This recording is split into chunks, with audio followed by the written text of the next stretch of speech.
अस्सलामुअलैकुम, welcome to technical chemistry. आज हम देखेंगे कॉम्प्लेक्स कंपाउंड और उससे रिलेटेड कुछ इंपॉर्टेंट टर्मिनोलॉजीज़। यहाँ हमने जो एग्जांपल लिया है, हमने FeCN ट्वाइस और KCN की एग्जांपल लिया है। अगर हम वैसे FeCN ट्वाइस और KCN को कंसिडर करें तो अगर हम FeCN को मतलब FeCN ट्वाइस को एक्वा सॉल्यूशन में डिसोसिएट करें तो हमारे पास Fe2 पॉजिटिव और Cn आएगा, और KCN को एक्वा सॉल्यूशन में डिसोसिएट करें तो हमारे पास K पॉजिटिव और Cn आएगा। ठीक है, लेकिन अगर हम FeCN ट्वाइस और KCN के एक्वा सॉल्यूशंस को मिक्स करें और फिर इसे एवोपरेट करें तो हमारे पास एक नया कंपाउंड आएगा जो एक्वा सॉल्यूशन में ना तो हमें Fe2 पॉजिटिव देगा, ना सेपरेट Cn देगा और ना ही K देगा। ठीक है, फिर हमें क्या मिलेगा, ये नीचे आप रिएक्शन पहले देखें।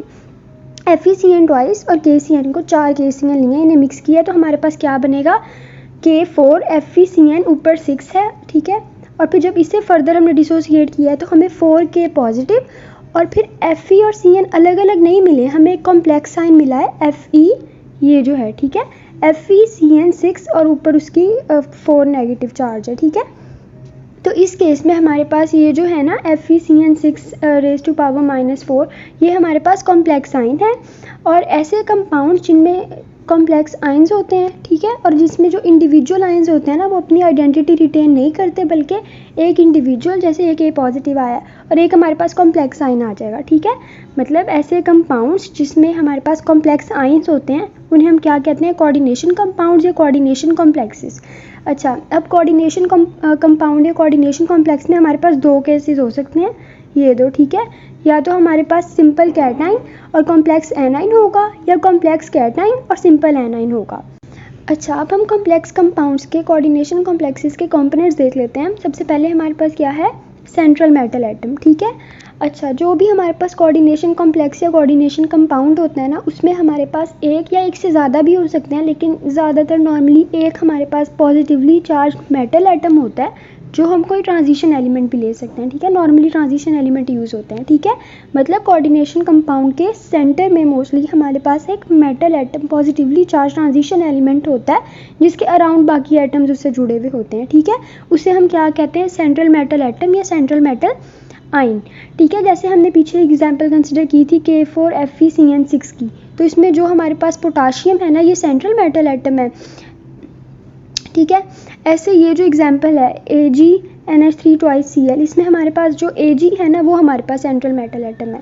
अब लिगेंड हमारे पास क्या होता है, सेंट्रल मेटल एटम तो हमने देख लिया क्या होता है। अब उसके साथ जो सेंट्रल मेटल एटम जिन एटम से सराउंड होता है ना, जो अपने इलेक्ट्रॉन पेयर डोनेट करते हैं सेंट्रल मेटल एटम को और उसके साथ जुड़ जाते हैं, ठीक है, वो नेगेटिवली चार्ज होते हैं या फिर न्यूट्रल होते हैं, उन्हें हम क्या कहते हैं, लिगेंड्स। ठीक है, मतलब सेंट्रल मेटल एटम तो सेंटर में है, वो सराउंडेड है हमारे पास नेगेटिवली चार्ज या न्यूट्रल एटम से, जो अपने electron pair central metal atom को डोनेट करते हैं और बॉन्ड बना लेते हैं, मतलब कॉम्प्लेक्स बना लेते हैं, उन्हें हम कहते हैं लिगेंड्स। अब इन्हीं यही एग्जांपल्स हम देख लेते हैं, यही जो दो एग्जांपल थी, इनमें हमारे पास पोटाशियम और Ag जो है वो तो हमारे पास सेंट्रल मेटल एटम हो गया। ठीक है, अब ये है ना Cn जो इसमें है और इसमें जो NH3 है, ये हमारे पास लिगेंड हो जाएंगे। ठीक है, साइनाइड ने और NH3 ने इन एग्जांपल्स में हमारे सेंट्रल मेटल एटम्स को सराउंड किया हुआ है, तो हमारे पास ये लिगेंड्स हो जाएंगे। ठीक है, अच्छा, अब यही कि इन एग्जांपल्स में जो Cn नेगेटिव और NH3 है, ये हमारे पास एनायनिक Cn नेगेटिव एनायनिक है और न्यूट्रल लिगेंड हमारे पास NH3 है।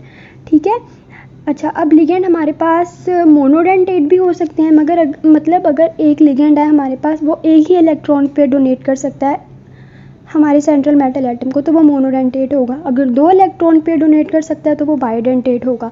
अगर 2 से ज़्यादा कर सकता है, 3, 4, 5 जितने भी, तो वो फिर पॉलीडेंटेट होगा। ठीक है, जैसे हमारे पास एग्जांपल है ऑक्सलेट आइन की। ठीक है, ऑक्सलेट आइन में हमारे पास COO नेगेटिव और साथ एक और COO नेगेटिव, मतलब 2 COO नेगेटिव होते हैं, तो ये एक बाइडेंटेट लिगेंड है। ये वाला O और ये वाला O, ये दोनों इलेक्ट्रॉन पे डोनेट कर सकते हैं जिस भी सेंट्रल मेटल एटम के साथ ही जाके कॉम्प्लेक्स बनाएंगे। ठीक है, तो ये हमारे पास बाइडेंटेट लिगेंड है। अब हम देख लेते हैं कोऑर्डिनेशन नंबर क्या होता है। जो हमारे पास लिगेंड थे, जैसे पीछे जो मैंने एग्जांपल्स अभी एक्सप्लेन की थी, उनमें हमारे पास NH3 जो कि न्यूट्रल लिगेंड था और साइनाइड हमारे पास एनायनिक लिगेंड था। ठीक है, तो जो हमारे पास लिगेंड होते हैं वो जितने भी electron pair central metal atom या मेटल आयन को डोनेट करते हैं ना, ठीक है, जितने भी इलेक्ट्रॉन पेयर लिगेंड डोनेट करेगा सेंट्रल मेटल आयन या सेंट्रल मेटल एटम को, उनसे हम क्या कहते हैं, कोऑर्डिनेशन नंबर। ठीक है, जैसे यही K4FeCN6 वाली एग्जांपल में ऊपर 6 है ना, मतलब 6 साइनाइड है ना, और हर साइनाइड एक इलेक्ट्रॉन पेयर डोनेट कर सकता है, तो टोटल 6 इलेक्ट्रॉन पेयर हो जाएंगे। तो कोऑर्डिनेशन नंबर क्या है आयरन का, 6 इसमें। ठीक है, अब कोऑर्डिनेशन स्फीयर क्या होता है, सेंट्रल मेटल एटम या सेंट्रल मेटल आयन और लिगेंड्स, इन दोनों को कंबाइन करके हमारे पास क्या बनता है, कोऑर्डिनेशन स्फीयर। ठीक है, और जब हम मॉलिक्यूलर फार्मूला लिख रहे होते हैं ना किसी भी कोऑर्डिनेशन कंपाउंड का, तो नॉर्मली हम कोऑर्डिनेशन स्फीयर को स्क्वायर ब्रैकेट्स में लिखते हैं। ठीक है, कोऑर्डिनेशन स्फीयर को हम मॉलिक्यूलर फार्मूला में स्क्वायर ब्रैकेट्स में लिखते हैं। जैसे ये एग्जांपल है, इसमें FeCN6 और बाहर 4 नेगेटिव चार्ज है, तो FeCN6 नेगेटिव, ये हमारे पास क्या है, coordination sphere, anionic coordination sphere है क्योंकि 4 नेगेटिव है। अच्छा, कोऑर्डिनेशन स्फीयर का चार्ज हमारे पास क्या होता है, जो सेंट्रल मेटल एटम या सेंट्रल मेटल आयन है ना, एटम तो चलो न्यूट्रल हो जाएगा, अगर सेंट्रल मेटल आयन है ना हमारे पास, तो उसके ऊपर जो चार्ज है, और जितने भी लिगेंड्स हैं ना उन सब का जो कंबाइंड चार्ज है। ठीक है, लिगेंड्स का जो टोटल चार्ज है, इन सब का अलजेब्रिक सम हमारे पास क्या होता है, कोऑर्डिनेशन स्फीयर का चार्ज। ठीक है, जैसे इस एग्जांपल में क्या होता है, हमें पता है आयरन का +2 चार्ज है और 6 साइनाइड एटम है, तो टोटल चार्ज हो जाएगा -6। अब हम इन्हें ऐड करेंगे, मतलब अलजेब्रिक सम लेंगे इनका, कोऑर्डिनेशन स्फीयर का चार्ज क्या होगा, -6 + 2, तो टोटल चार्ज हो जाएगा -4, जो कि ये हम देखते हैं ना कि बाहर -4 लिखा है, तो इस वजह से बाहर -4 लिखा है। ठीक है, तो चिलेट क्या होता है, एक पॉलीडेंटेट लिगेंड, उसके सारे डोनर एटम्स अगर सेम मेटल आयन के साथ मिलकर कॉम्प्लेक्स बनाएंगे, तो उस तरह के कॉम्प्लेक्स में हमारे पास एक या एक से ज़्यादा रिंग स्ट्रक्चर्स होंगे, इसे हम चिलेट कहते हैं। ठीक है, जो चिलेट्स होते हैं ना वो ज़्यादा स्टेबल मेटल कॉम्प्लेक्सेस होते हैं, मतलब as compare to other complexes जो चिलेट होते हैं ना वो ज़्यादा स्टेबल होते हैं। जैसे हमने ऑक्सैलेट आयन पीछे पढ़ा था, COO नेगेटिव COO नेगेटिव। ठीक है, तो अगर 2 ऑक्सैलेट लिगेंड जो हैं, ठीक है, अगर वो Pt2 पॉजिटिव मतलब प्लाटिनम 2 पॉजिटिव के साथ मिलकर कॉम्प्लेक्स बनाएंगे, तो हमारे पास डाईऑक्सैलो प्लाटिनेट बनता है। ठीक है, और ये हमारे पास एक चिलेट है, स्टेबल चिलेट है। ठीक है, तो आज हमने क्या देखा, coordination complexes, ligand, central metal atoms, charge on coordination complex, coordination sphere और चिलेट्स। ठीक है, होपफुली आपको आज का लेक्चर क्लियर होगा। अगर आपको मेरा लेक्चर अच्छा लगा तो सब्सक्राइब करें टेक्निकल केमिस्ट्री। Thank you.